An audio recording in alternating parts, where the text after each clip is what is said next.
Assalamualaikum warahmatullahi wabarakatuh. Perkenalkan, nama saya Jasmine Faivina Izzumbudi, NIM 25208049. Saya berasal dari Prodi Tadris IPA semester 1 kelas B. Di sini saya akan membawakan materi yaitu konsep dasar pendidikan kewarganegaraan.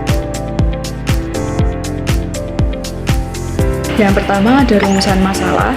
Yang pertama ada pengertian pokok pendidikan kewarganegaraan. Yang kedua, pendidikan kewarganegaraan sebagai mata kuliah.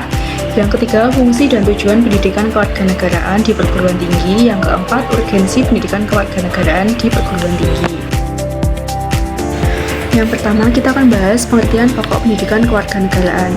Kata kewarganegaraan dalam bahasa Latin berasal dari kata civis yang berarti warga negara atau penduduk suatu negara.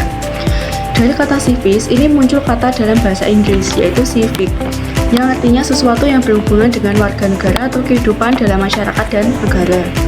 Selanjutnya, dari kata civic berkembang lagi menjadi civics, yang berarti ilmu kewarganegaraan, yaitu ilmu yang mempelajari hak dan kewajiban warga negara, hubungan antara warga dengan negara, serta bagaimana warga ikut berperan dalam kehidupan berbangsa dan bernegara. Yang kedua, ada pendidikan kewarganegaraan sebagai mata kuliah. Pendidikan kewarganegaraan sebagai mata kuliah adalah proses pendidikan yang dirancang di perguruan tinggi untuk membentuk mahasiswa menjadi warga negara yang baik, yaitu individu yang memiliki pengetahuan, sikap, dan keterampilan dalam kehidupan berbangsa dan bernegara sesuai nilai-nilai Pancasila, Undang-Undang 1945, NKRI, dan Bhinneka Tunggal Ika. Mata kuliah ini bukan hanya tentang teori kenegaraan, tetapi juga tentang pembentukan karakter dan kesadaran kebangsaan agar mahasiswa memahami perannya sebagai bagian dari bangsa Indonesia. Yang ketiga ada tujuan dan fungsi. Untuk tujuan yang pertama ada menumbuhkan kesadaran berbangsa dan bernegara berdasarkan Pancasila dan UUD 1945. Artinya, melalui PPKN, mahasiswa diajak untuk sadar bahwa mereka adalah bagian dari bangsa Indonesia. Jadi, mereka harus tahu dan memahami dasar negara Pancasila serta aturan hidup bernegara dalam UUD 1945. Dengan begitu, mahasiswa bisa berpikir, bersikap, dan bertindak sesuai nilai-nilai yang berlaku di Indonesia. Yang kedua, ada membentuk sikap cinta tanah air, nasionalisme, dan semangat bela negara. Maksudnya, PPKN membantu mahasiswa agar punya rasa bangga dan sayang pada Indonesia.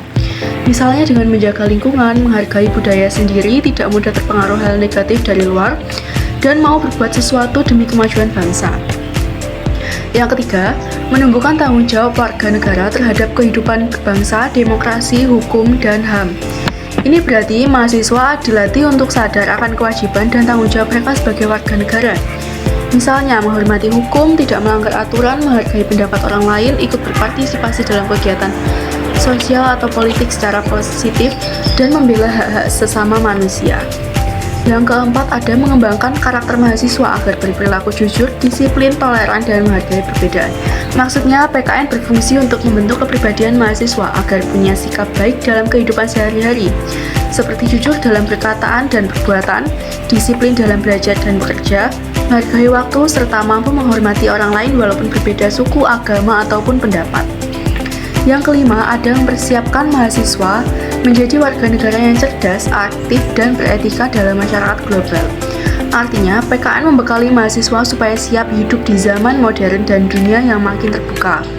Mahasiswa diharapkan bisa berpikir kritis, aktif dalam masyarakat, mengikuti perkembangan teknologi dan dunia, tapi tetap punya etika dan nilai-nilai kebangsaan agar tidak kehilangan jati diri sebagai orang Indonesia. Setelah itu kita beralih ke fungsi. Untuk fungsi yang pertama ada pendidikan nilai, yaitu menanamkan nilai-nilai Pancasila dan moral kebangsaan. Artinya, PKN membantu mahasiswa memahami dan menghayati nilai-nilai yang ada di dalam Pancasila, seperti keadilan, kemanusiaan, gotong royong, dan kejujuran. Yang kedua ada pendidikan politik, yaitu mengenalkan sistem pemerintahan, demokrasi, dan peran warga negara. Maksudnya, PKN mengajarkan mahasiswa tentang bagaimana negara ini dijalankan, siapa yang memimpin, bagaimana cara membuat kebijakan, dan apa hak serta kewajiban warga negara dalam sistem demokrasi. Jadi, mahasiswa tahu cara berpartisipasi secara baik, seperti ikut pemilu, menyampaikan pendapat dengan sopan, dan peduli terhadap isu-isu bangsa. Yang ketiga ada pendidikan hukum, yaitu menumbuhkan kesadaran hukum dan hak asasi manusia. Artinya, PKN menanamkan kesadaran bahwa setiap orang harus taat pada hukum dan menghormati hak orang lain. Yang keempat ada pendidikan karakter, yaitu membentuk watak jujur, disiplin, tangguh, dan bertanggung jawab. Maksudnya, PKN juga berfungsi untuk membentuk kepribadian yang baik.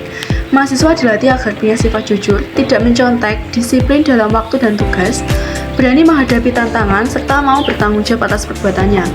Ini penting supaya mereka siap menghadapi dunia kerja dan kehidupan bermasyarakat dengan karakter yang kuat dan berbeda-beda. Yang kelima, ada pendidikan bela negara, yaitu menumbuhkan kesiapsiagaan dalam menjaga keutuhan NKRI. Artinya, PKN menanamkan semangat cinta tanah air dan kesediaan untuk membela bangsa. Bela negara bukan hanya ikut perang, tetapi juga bisa dilakukan dengan cara sederhana, seperti belajar dengan sungguh-sungguh, menjaga persatuan, tidak menyebar kebencian, dan ikut menjaga keamanan serta nama baik Indonesia dimanapun berada. Yang keempat ada urgensi. Yang pertama, membentuk karakter mahasiswa agar menjadi warga negara yang bertanggung jawab dan berintegritas. Yang kedua, menumbuhkan kemampuan berpikir kritis dalam memahami berbagai persoalan bangsa dan bernegara. Yang ketiga, mengajarkan nilai-nilai demokrasi dan hak asasi manusia sebagai dasar kehidupan berbangsa yang adil dan beradab. Yang keempat, mempersiapkan generasi muda menghadapi tantangan masa depan dengan semangat kebangsaan dan cinta tanah air. Yang kelima, menumbuhkan kesadaran kritis, empati sosial, dan kepedulian terhadap masyarakat serta lingkungan. Selanjutnya, yang terakhir ada kesimpulan, yaitu pendidikan kewarganegaraan memiliki peran yang sangat penting di perguruan tinggi sebagai sarana untuk membentuk mahasiswa menjadi warga negara yang cerdas, kritis, dan bertanggung jawab. Berdasarkan itu, PPKN tidak hanya memberikan pengetahuan tentang hak dan kewajiban warga negara, tetapi juga menanamkan semangat bela negara dan cinta tanah air. Melalui PPKN, mahasiswa dilatih berpikir analitis, berperilaku demokratis, dan mampu mengambil keputusan yang bijak demi kemajuan bangsa. Aktualisasi nilai-nilai Pancasila di lingkungan kampus menjadi wujud nyata penerapan PKN, baik dalam kebijakan maupun perilaku sehari-hari, untuk menciptakan generasi muda yang berkarakter, berintegritas, dan siap menjadi agen perubahan positif bagi masyarakat dan negara. Sekian penjelasan dari saya. Terima kasih. Wassalamualaikum warahmatullahi wabarakatuh.